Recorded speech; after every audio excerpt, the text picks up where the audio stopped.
Le ministre chinois des Affaires étrangères Wang Yi était présent avec ce message que l'amitié et la bienveillance de la Chine pour l'Afrique sont inébranlables. Sa visite qui intervient à un moment où de nombreuses économies africaines ont été lourdement touchées par la pandémie de Covid-19 sert également à rassurer le peuple d'Afrique qu'il peut compter sur le soutien de la Chine, forger des liens plus forts et mutuellement bénéfiques, de même que combattre la pandémie de Covid-19 furent en tête des sujets traités. Il est important que la première visite du ministre se fasse en Afrique. Cela envoie un message très fort. La présence et l'influence de la Chine dans le paysage africain connaissent une croissance exponentielle.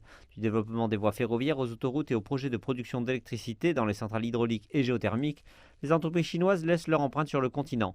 Autant de projets qui ont été soutenus par le gouvernement chinois. Ainsi, les projets d'infrastructure, en particulier dans les secteurs de l'énergie et du transport, sont des facteurs cruciaux de la croissance économique. Le professeur Macharia Muene de l'Université internationale des États-Unis de Nairobi déclare que l'Afrique a lutté sur ce front jusqu'à l'arrivée de la Chine. Les développements en œuvre n'ont pas eu lieu jusqu'à ce que la Chine ne montre de sérieux intérêts à aller de l'avant. Et quand l'inquiétude porte sur le développement, c'est une bonne chose pour l'Afrique car cela participe à l'ouverture des pays.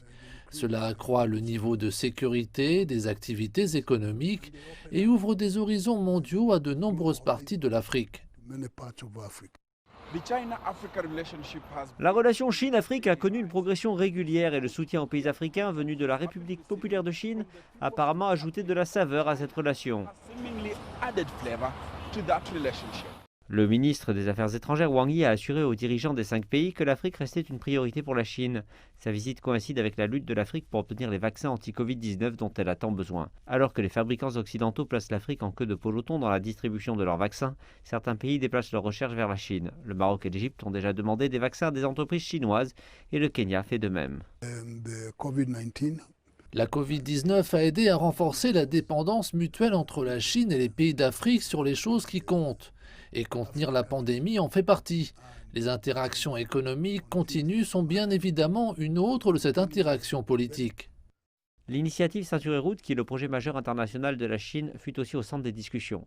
La visite par le ministre des Affaires étrangères intervient à un moment où la Chine continue de dépasser et de dépenser davantage que les pays occidentaux sur le continent.